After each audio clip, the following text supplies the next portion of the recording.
bienvenue à ce nouveau segment du Point Bio Radio, dans lequel on va maintenant vous parler de parasites. Écoutez, essayez de vous imaginer, quand vous allez au restaurant, une chaîne de broche, de poulet frit, pas de poulet frit, de poulet bien connu, on vous propose souvent un choix, salade crémeuse ou traditionnelle, mais peut-être que bientôt on va vous demander, dans votre assiette, parasites biologiques ou chimiques. Alors, pour parler de ce dilemme à venir qui nous attend tous bientôt peut-être, on a 4 étudiants et étudiantes en biologie de l'UQAM. Bonjour à vous 4. Bonjour. Bonjour. Bien, dites-nous tout d'abord, Sophie, plutôt Sophie ici. Pour moi, les parasites, c'était essentiellement biologique, mais il y a des parasites chimiques également. Alors, comment on les distingue? C'est ça. Nous, on a voulu intéresser à une question qui est la lutte contre les ravageurs. Donc, les ravageurs, c'est ces insectes qui s'attaquent donc à nos cultures. Et donc, dans la production mondiale, en fait, on va voir 40% de pertes qui sont dues aux ravageurs. Quand même. Wow. Et donc, la méthode de lutte qu'on utilise, et ce qu'on a vulgarisé comme parasites chimiques, ce sont les pesticides chimiques qu'on connaît tous. Voilà, donc c'est ça. Et donc, ces parasites chimiques, qui sont ces pesticides qu'on utilise au Québec, ce sont en priorité les néonicotinoïdes, qui sont en fait des molécules qui s'attaquent au système nerveux des insectes. Ça cause leur paralysie et ensuite leur mort. Le problème qu'on a avec ces néonicotinoïdes, c'est qu'ils sont à large spectre, c'est-à-dire qu'ils vont toucher donc, tout ce qu'ils trouvent à l'intérieur du champ, mais aussi donc, les alentours et nous qui consommons donc, les produits issus d'une agriculture touchée par les pesticides chimiques. Donc, ce qu'on voulait mettre en évidence, c'est que ces pesticides chimiques, ils vont nous toucher nous. On a fait des études qui montrent que ça va impacter donc, notre cerveau.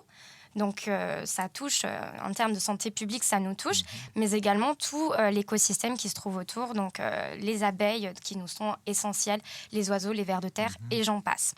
Oui, les abeilles sont particulièrement touchées. C'est ça. Si ça s'effondre, tout s'effondre.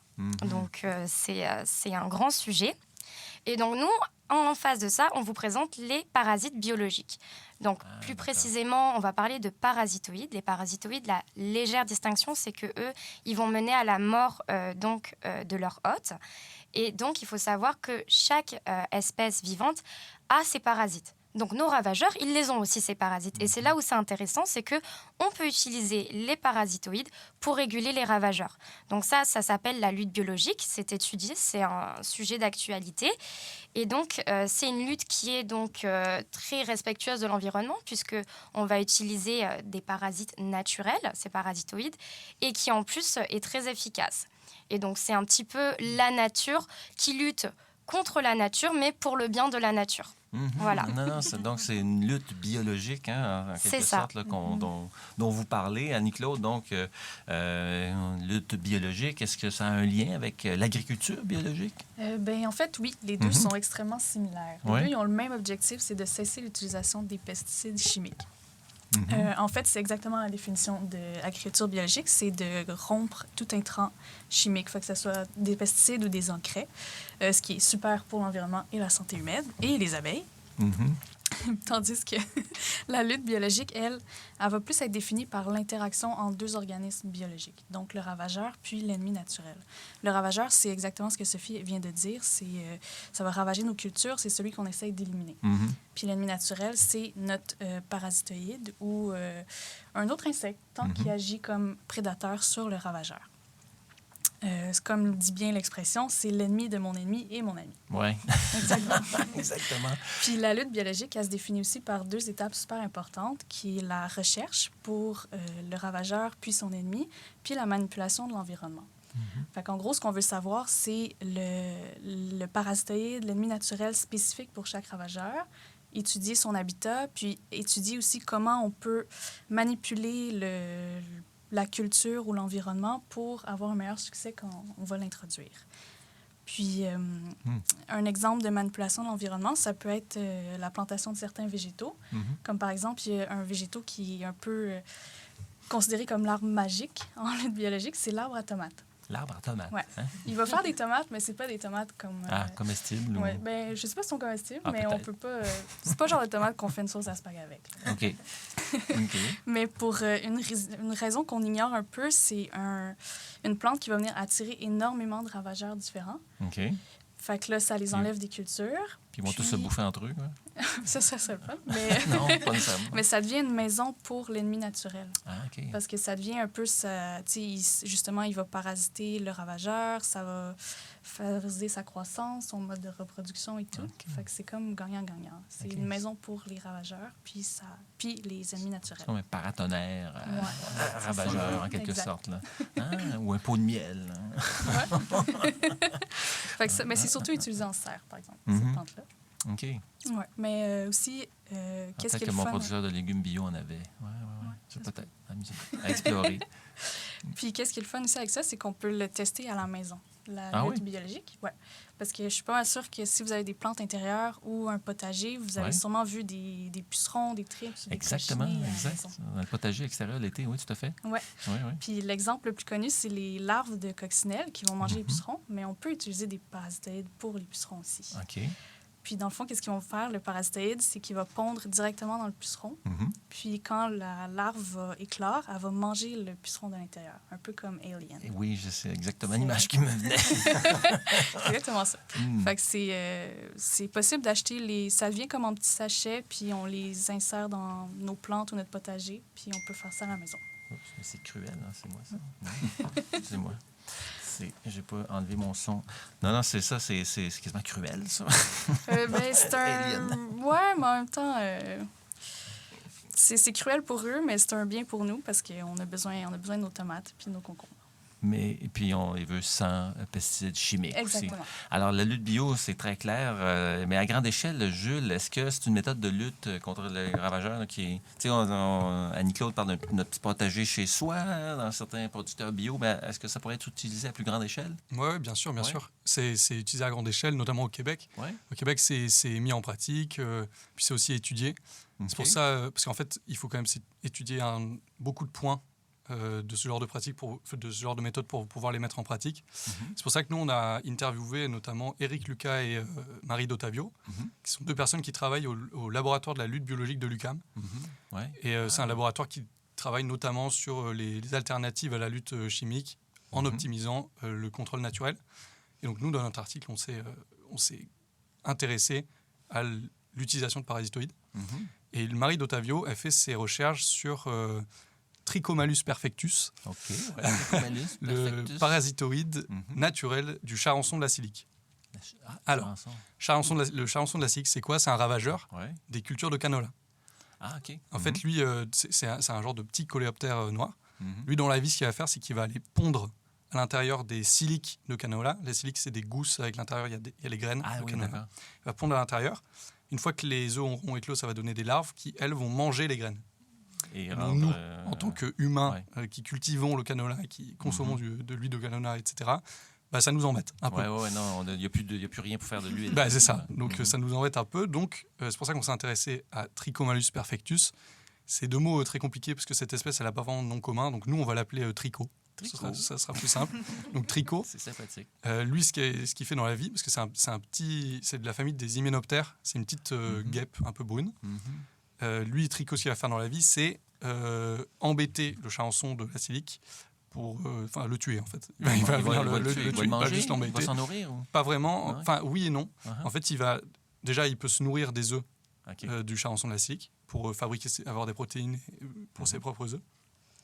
Et il peut pondre à l'intérieur des larves de charançon. Encore Alien. Exactement, encore Alien. Il va pondre à l'intérieur des larves de charançon. Et une fois que les larves les œufs auront éclos, la petite larve de tricot va manger son hôte. Donc la larve de charançon. C'est vraiment Alien, c'est la même chose, quoi. Wow. Donc nous, ça nous intéresse. On se dirait, on pourrait carrément l'introduire dans les champs de canola qui sont touchés par les charançons de la silique, soit au passage environ 80% des champs de canola au Québec. Vraiment? OK. Donc voilà, ça veut dire que 80% sont de champs de canola sont contaminés par le charançon de la silique. OK, wow. Donc on se dit on pourrait mettre notre petit tricot là, à l'intérieur de ces champs pour qu'il régule tout seul, à notre place. Et on le fait, la ça? population. Ouais, on le fait. Okay. On le fait. Alors là, du coup, avec Trichomonas perfectus, c'est encore l'état de recherche, parce qu'il y a plein de paramètres à prendre en compte, mais il y a, par exemple, un autre tricot, entre guillemets, Trichogramma brasicé, qui est le parasitoïde naturel de la pyrale du maïs. Et donc, la pyrale du maïs, c'est un ravageur du maïs. Et par à peu près le même procédé, Trichogramma brasicé, Tricho 2, voilà, c'est ça, 2.0, va parasiter et tuer la pyrale du maïs. Donc ça, voilà, c'est un exemple de truc concret qui est fait. Mais on étudie encore parce que en les libérant comme ça, les deux trichots 1 et 2, c'est ça. Il pourrait y avoir un risque qu'ils prolifèrent et deviennent des ravageurs à leur tour. C'est ça. Deviennent des ravageurs, oui, si c'est possible, c'est possible. Mais c'est pour ça qu'il y a énormément de recherches qui sont faites avant de vraiment les utiliser pour prendre en compte tous les risques qu'il peut y avoir. Et il n'y a pas que ça comme risque, d'ailleurs, il y en a plein d'autres. C'est super bons exemples, Tricho 1 et 2. Alors, Rose, maintenant, je pense que la démonstration est faite. La lutte bio a beaucoup d'avantages. Pourquoi est-ce qu'on ne l'utilise pas plus souvent puis qu'on utilise encore du Roundup? Le Roundup, c'est un pesticide, c'est un herbe, c'est un engrais. Herbicide. C'est un herbicide, en tout cas. La famille des pesticides. Ouais. Alors, pourquoi on s'en sert pas davantage de la lutte bio? C'est vrai que ça paraît la solution parfaite là, pour l'environnement puis la santé humaine aussi. Mais il y a quand même des petites limites. Donc, par exemple, ça a été démontré qu'une météo variable, donc avec les changements climatiques en ce moment par exemple, c'était une des principales causes d'échec de l'introduction d'un parasitoïde dans un champ.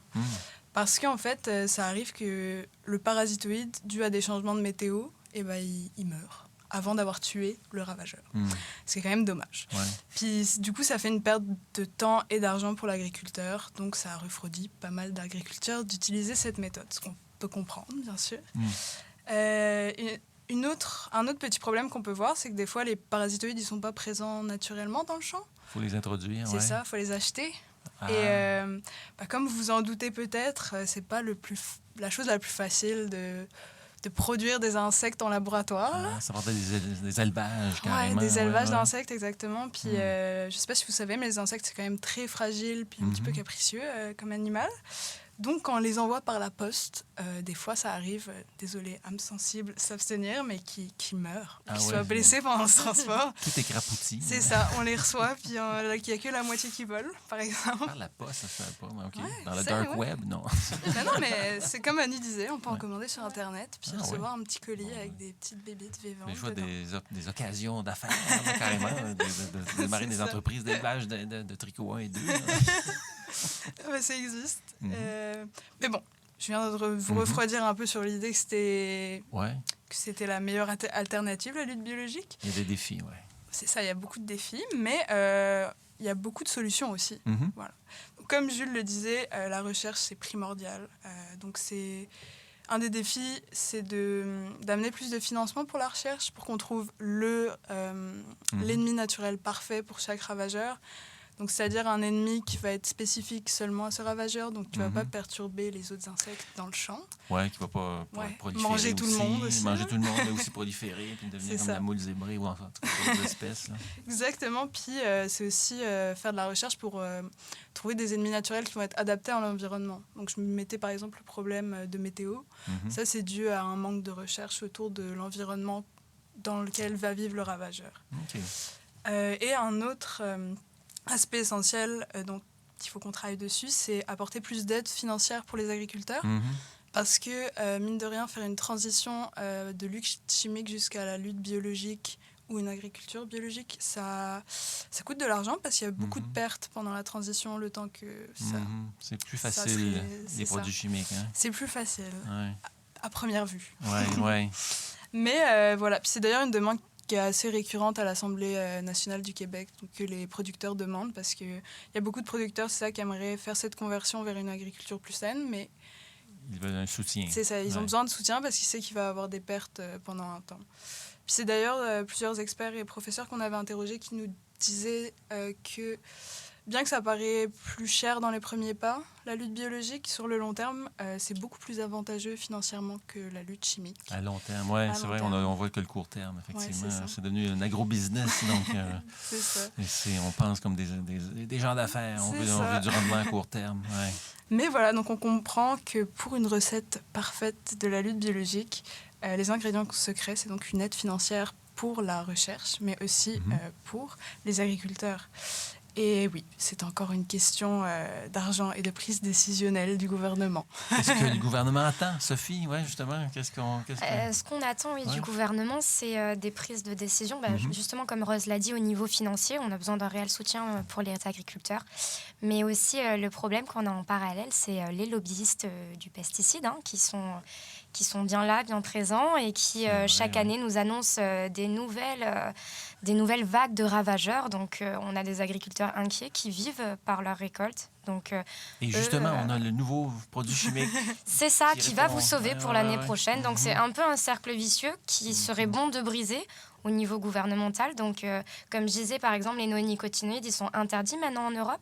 C'est des mesures qui sont peut-être des mesures d'avenir pour le Québec, à savoir. Et voilà, pouvoir diminuer cette quantité de pesticides et favoriser cette transition vers la lutte biologique qui est une solution, en fait, d'avenir, là où on en est au niveau des pesticides pour déjà l'environnement, mais notre santé publique qui est grandement atteinte. Oui, grande et primordiale. Ben, on compte sur vous 4 pour mener la recherche sur ce front d'avenir. Merci beaucoup à tous les 4. Merci. Merci à vous. Au revoir.